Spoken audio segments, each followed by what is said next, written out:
Hey, what's up YouTube? Welcome to my review of this knife, the SOG Ace. As you can see, it's got a lanyard hole. The handle is coated with rubber. It's got jimping on a thumb rest there. Has a nice stone-washed finish on the blade. The blade length is 3.8 inches, and the blade steel is 7CR17 MOV. Now I wear a large size glove, and as you can see, fits my hand pretty well, and it has some length to spare. It's got a finger choil and a lot of finger grooves on the handle. Yeah, I don't have that many fingers. No, just kidding. I do have that many. Now, you're at the We All Juggle Knives channel, by the way. Yeah, who's that guy? Looks like some weirdo who likes knives. We gotta keep an eye on him. But yeah, this is a good budget play, this SOG Ace. We'll talk about the price later, after we do our work. I've got a lot of demonstration footage coming up. And a shout out to all the birds going crazy in the background. Yeah, background noises are on because people requested that. They want to feel like they're there. But I did turn them down a little. But you won't miss any of the barking dogs, believe me. All right, first up, here's the sheath. As you can see, it's got a semi-rigid belt clip there. It's basically a plastic sheath. The sheath does, well, it locks it in, so it does hold it securely. And it's got a cutting groove. It's actually just a cutout in the sheath that lets you cut with the blade.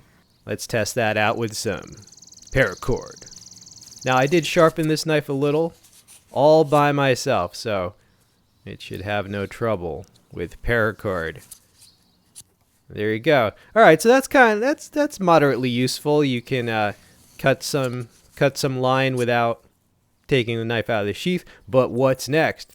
Here is some carving footage. I sped this footage up a little bit, and later you get to hear there was some sort of banging noise on a bucket or something later. I don't know. There's construction down the way, but that is a shard of firewood. Which is kiln-dried firewood, so they remove the moisture from it, making it a lot harder to carve into than, let us say, a small twig or branch you would find. But that's a good test. So this came well sharp enough that you could whittle with it, is all we're showing here. What are we making? Oh, that's a surprise. That's a surprise. All right, so as we watch that in the background, let me direct your attention to the text description box. It's been a while since I've reviewed a SOG, so I will include a list of SOG knives, SOG tomahawks, and multi-tools that you might find useful, and you can just browse their current lineup. You know, I feel like as the years go by, the things that I carve just become more and more pointed. All right, so there's my handiwork. That was phase 1. This is phase 2. The smoothening. Yeah, how you like that ASMR? Just sandpaper. The whole rest of the video is just sandpaper noises. No, I'm kidding. All right, almost done. And there you go. So what is it? It's a shish kebab skewer. Now, I don't know, a needle, a dart, courtesy of the SOG Ace and the beloved old piece of sandpaper. Yeah, so it's good for carving. What do we have here? Food preparation with the SOG Ace. Got an onion, I've got 2 radishes, and that's just all the food I have left, man. I just was not prepared for this lockdown. Yeah, it's set now. I'm just kidding. I have pretty good preparations, actually. We're in good shape. Oh yeah, and speaking of the lockdown, the stay-at-home order, I hope you're all doing well. I hope you're all going insane, but very, very slowly, like someone in solitary. No. I hope you're prospering, getting in shape, doing whatever you're doing, making peace with your gods for the end. No, just kidding. All right, so it took out that onion pretty well, and those are, again, some radishes, which I washed them before this, of course. All right, so, yeah, I'm going to eat these. Tomorrow. I'm going to steam cook them and then add them to some beef stew. That's tasty. I think food preparation is one of the most likely uses if you get this SOG Ace. It's slightly thicker than your typical kitchen utility knife would be, but it still works very well. So whether it's like a camp cookout, like your outdoor kitchen that you would use this for, or you could just use it as kitchen utility. If you get it cheap enough, it's actually cheaper than most kitchen utility knives. All right, some bushcrafty stuff. We're making a notch stick. What's a notch stick? I learned about it on YouTube, you'll see. But the steel on this is a little bit soft. I knew that going in because I watched some reviews before I purchased mine. However, that branch right there, it's not excessively tough, right? We've had a little rain, softened it up a bit, and the batoning, just doing it nice and easy. Everything, got to use everything within its limitations. So we're making a little notch there. So a notch stick is just a stick you make a bunch of practice notches on.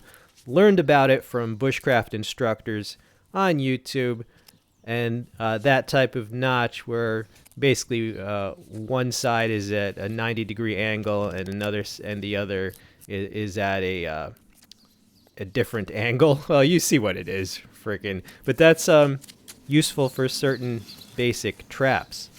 So there is the notch. So, if you really wanted to do bushcraft with an inexpensive knife, you probably would use a MORA knife, right? But I don't know. Sometimes you can get this SOG for even less than the cost of a cheaper MORA. So maybe you would use this. There's another type of notch. It's kind of like a V notch. Oh, look at that blade control. Oh, it took years to develop. No, I'm just kidding. I'm not a bushcraft teacher. I just dabble. It is useful to know some skills, especially if you have to or you want to review a knife. So that was my notch stick. Here we are drilling a divot where basically you're using the tip of the knife kind of like a reamer, but it's not cut like a reamer, so it's not quite as good of a hand drill, but nonetheless you can use the tip of a knife to drill a little divot if you really want to, and that's just another piece of Shardo firewood because that's what I have around. I had not intended to purchase this knife, but I did buy it back in September because the price just kept going down and down and down, and I was like, okay, I can't resist beyond a certain price point, but we'll talk about that. All right, so there is my divot. Okay, let's talk about the edge. I did sharpen this when it arrived, but only for literally 2 minutes or less. So this initial sharpness, this is going to be the initial sharpness plus like 2 minutes of touch up with that sharp maker. All right.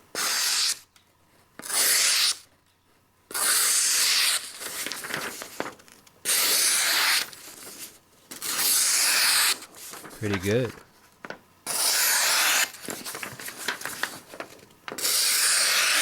So there you have it. The initial sharpness with just 2 minutes of touch-up. Pretty good.